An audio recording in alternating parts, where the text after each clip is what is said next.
আজকে বানিয়েছিলাম মচমচে চিজ আলুর বল।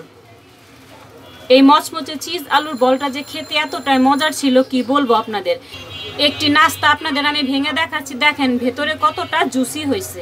চিজ দেওয়ার কারণে নাস্তাটা কিন্তু খেতে অনেক সুস্বাদু হয়। তো বন্ধুরা চলেন নাস্তাটা আমি কিভাবে বানালাম সেটা আপনাদের সাথে আমি একটু শেয়ার করি। আসসালামু আলাইকুম, আপনারা সবাই কেমন আছেন? আমি আলহামদুলিল্লাহ ভালো আছি।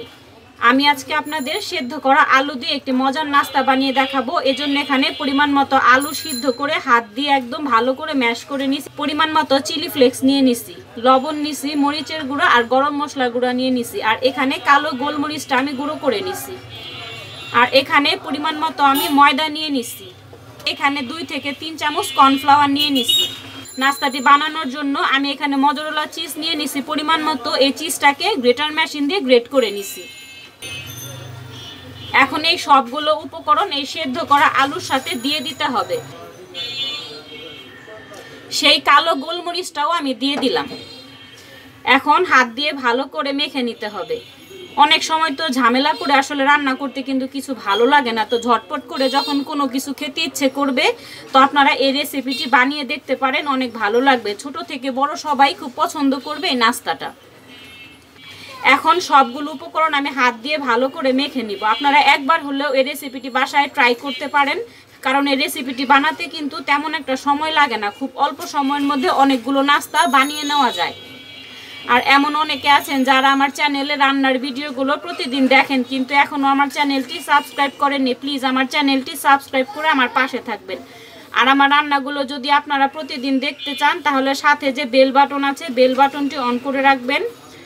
আমি যখনই রান্নার ভিডিও দিব আপনাদের কাছে নোটিফিকেশন চলে যাবে।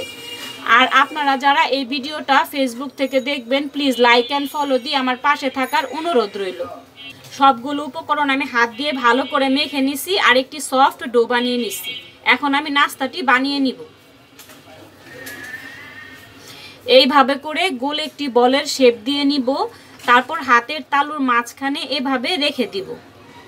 রাখার পরে আমি যে চিজ গ্রেট করে নিয়েছিলাম সেই চিজটাকে আমি হাত দিয়ে একটু গোল শেপ দিয়ে নিলাম।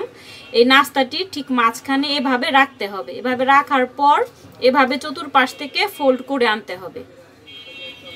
তারপর চতুর্পাশ থেকে মুখটাকে এভাবে সিল করে দিতে হবে। আপনারা দেখে একটু বুঝে নেন আমি কিভাবে করে বানাইতেছি।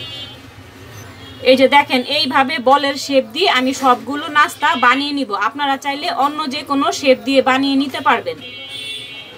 এই নাস্তাগুলোকে আপনারা ক্রিস্পি আলুর বল বলতে পারেন। আপনারা কিন্তু এই নাস্তাগুলো বাচ্চাদের স্কুলে টিফিন বক্সে টিফিন হিসেবে বানিয়ে দিতে পারেন। আর এই নাস্তাগুলো কিন্তু ছোট বড় সবাই কিন্তু খুব পছন্দ করবে। এইভাবে করে সবগুলো আমি আলুর বল বানিয়ে নিলাম। এখন আমি এগুলো তেল দিয়ে সব ভেজে নিব। নাস্তাগুলো ভাজার জন্য আমি চলে আসলাম আর চুলায় একটি কড়াই বসিয়ে আমি পরিমাণ মতো সয়াবিন তেল দিয়ে দিতেছি। তেলটি আমার গরম হয়ে গেলে নাস্তাগুলো আমি সব ভেজে নিব। তেলটি আমার গরম হয়ে গেছে। এখন একটা একটা করে নাস্তা আমি সব দিয়ে দিলাম। এই নাস্তাটা যখন আমি বাসায় বানাই তখন আমার একটু বেশি পরিমাণে বানাতে হয়। আর এই নাস্তাটির ভিতরে চিজ দেওয়া থাকে তো নাস্তাটি খেতে কিন্তু অনেক সুস্বাদু হয়। আর বিশেষ করে বাচ্চারা খুব পছন্দ করে এই নাস্তাগুলো হালকা বাদামি কালার করে আমি ভেজে নিতেছি।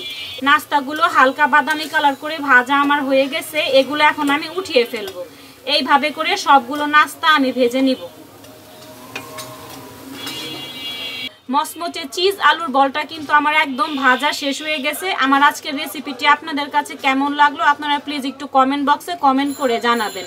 আপনারা একবার হলেও এই রেসিপিটি বাসায় ট্রাই করে দেখবেন। ছোট থেকে বড় সবাই খুব পছন্দ করবে। আপনারা সবাই সুস্থ থাকবেন, ভালো থাকবেন। আসসালামু আলাইকুম।